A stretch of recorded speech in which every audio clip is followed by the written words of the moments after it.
Good evening guys. आज हम बात करेंगे क्लास 12 के चैप्टर नंबर 3 मैट्रिक्स की। जैसा कि आप जानते हैं स्टडी विद पंडित जी ये मेरा नया चैनल है। इस पर हम बात करेंगे एक नए टॉपिक की जिसका नाम है चैप्टर 3 क्लास 12 का। यहाँ पर क्लास 6 to 12 तक के जितने भी जो भी मैथ सब्जेक्ट है उसको मैं यहाँ पर आपको पढ़ाने वाला हूँ। सबसे पहले पहला जो वीडियो है वो क्लास 12 के चैप्टर नंबर 3 से स्टार्ट होगा। तो चलिए दोस्तों, आज एक इंट्रोडक्शन सेशन है, मैट्रिक्स के बारे में जानेंगे। मैट्रिक्स क्या है, किसने दिया। तो दोस्तों मैट्रिक्स जो था वो गिवन बाय आर्थर कैले। आर्थर कैले ने मैट्रिक्स दिया था, ठीक है। आर्थर कैले ने मैट्रिक्स दिया था और आप ऐसा कह सकते हैं इन्वेंट किया था आर्थर कैले जी ने मैट्रिक्स को। क्यों? हर चीज़ का एक सवाल आता है क्यों। To solve linear equation of higher order.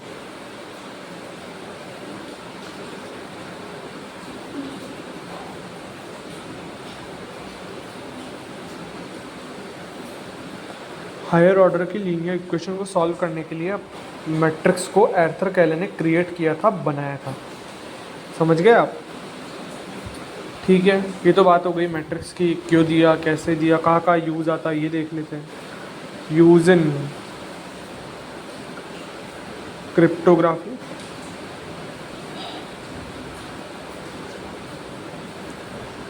Economics,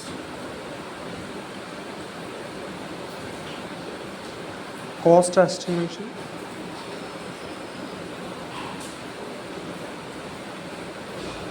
and analysis of data related to experiment।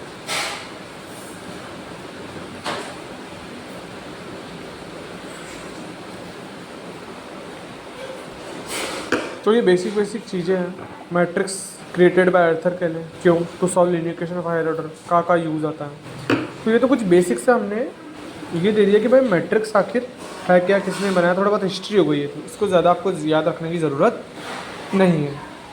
अब हम जो बात करेंगे वो बात करेंगे मैट्रिक्स की डेफिनेशन, ठीक है। तो चलिए अब अपन अपने मेन चैप्टर को शुरू करते हैं जिसका नाम है मैट्रिक्स। तो सबसे पहले हर चैप्टर में मैट्रिक्स की डेफिनेशन से, हर चीज़ की डेफिनेशन शुरू करते हैं। तो मैट्रिक्स की एक डेफिनेशन से शुरू करेंगे दोस्तों। मैट्रिक्स क्या है?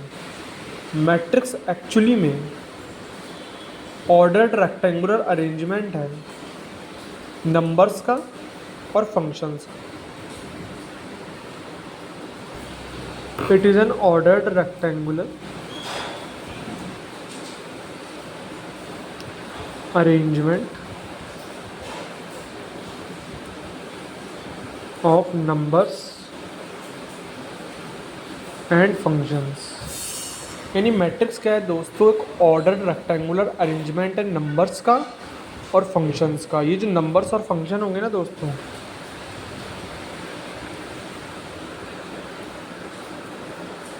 फंक्शन के शॉर्ट फॉर्म में नहीं, इनको क्या बोलते हैं?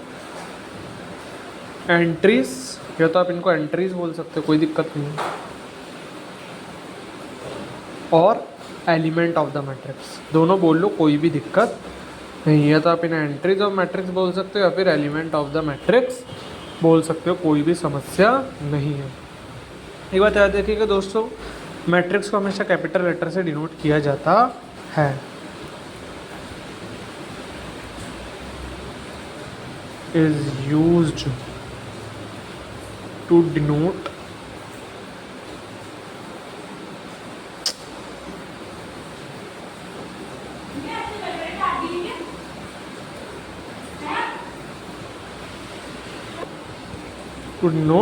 मैट्रिक्स।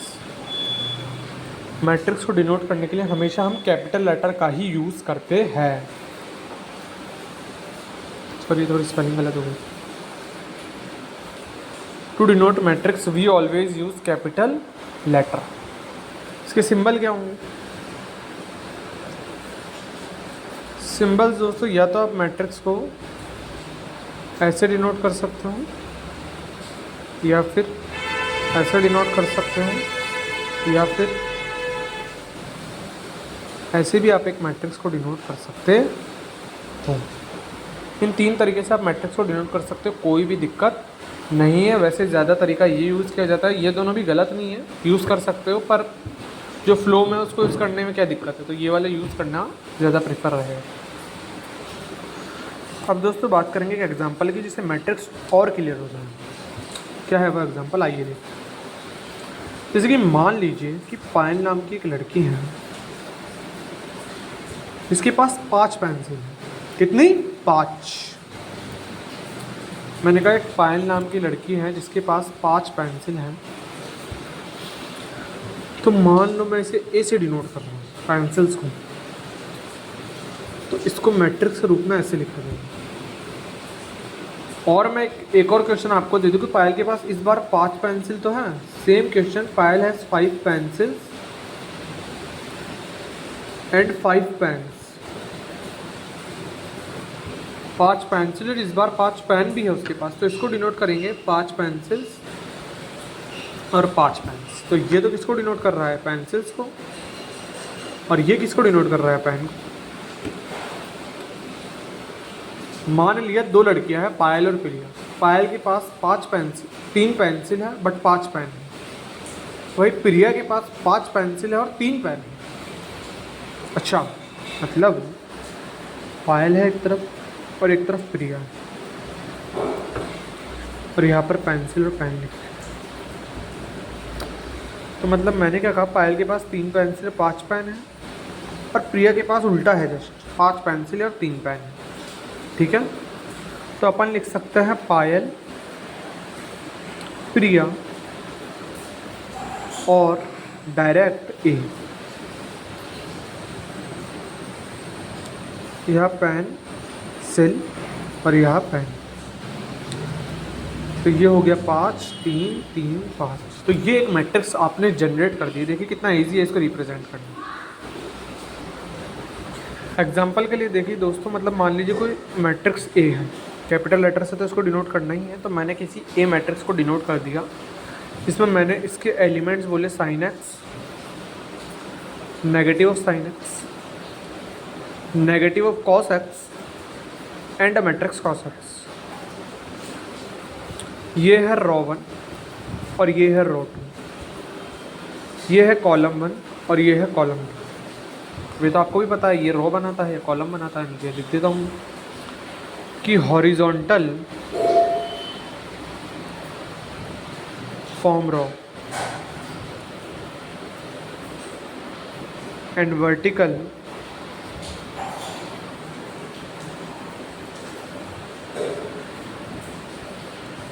Form column.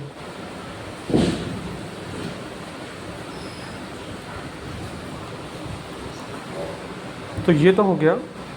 मैंने आपको बताया मैट्रिक्स क्या होता है। मैट्रिक्स को कैपिटल लेटर से डिनोट किया जाता है ना। इसमें ये रो बनाता है हॉरिजॉन्टल, वर्टिकल बनाता है कॉलम। ये चीज़ें तो आपको क्लियर होगी। अब एक कॉन्सेप्ट की बात करते हैं दोस्तों, ऑर्डर ऑफ मैट्रिक्स की। किसकी बात करेंगे? ऑर्डर ऑफ मैट्रिक्स की। क्या है ये ऑर्डर ऑफ मैट्रिक्स? आइए इसके बारे में जानते हैं। एक मैट्रिक्स जिसमें m रोज और n कॉलम्स हैं। A matrix having m rows and n columns। एक मैट्रिक्स जिसमें m रोज और n कॉलम्स हो उसको क्या बोलते हैं? तो m क्रॉस n क्या होगा? Order of matrix. Order of matrix क्या होगा? m cross n। m cross n is the order of matrix. तो m क्रॉस n इसका ऑर्डर हो जाएगा। टोटल नंबर ऑफ एलिमेंट्स निकालने के लिए क्या करना होगा दोस्तों?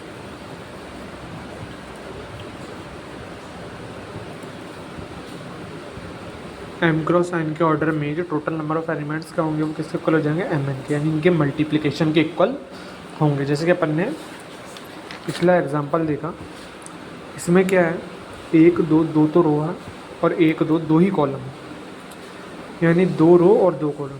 m रिप्रेजेंट करता है रोज को और n रिप्रेजेंट करता है कॉलम को। जी हाँ दोस्तों, ध्यान से सुन लीजिए, m रिप्रेजेंट करता है रोज को, m रिप्रेजेंट रोज, n रिप्रेजेंट कॉलम।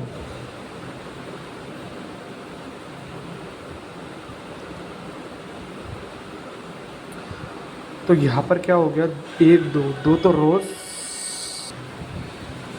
तो दो तो रो हो गई और दो ही कॉलम हो गए, तो 2 क्रॉस 2 ये इसका ऑर्डर होगा। और अगर आपसे कोई पूछे इसके टोटल नंबर ऑफ एलिमेंट्स कितने होंगे, तो वो हो जाएंगे इनका मल्टीप्लिकेशन, जो कि है 4। यानी टोटल नंबर ऑफ एलिमेंट निकालने का तरीका है इन दोनों का मल्टीप्लिकेशन। ठीक है दोस्तों, ये होता है ऑर्डर ऑफ अ मैट्रिक्स।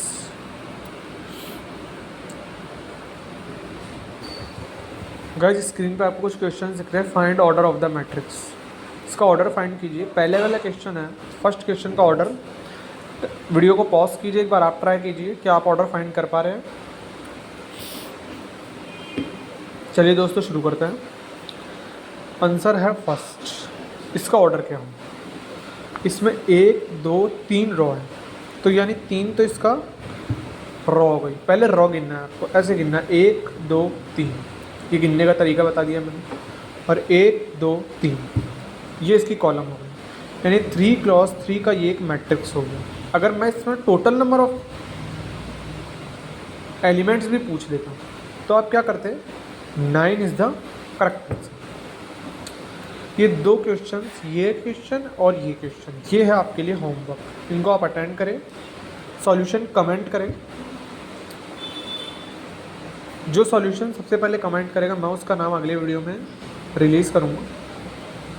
इसका सॉल्यूशन कमेंट करें और मैं देखना चाहता हूँ कितने लोगों का करेक्ट आंसर है।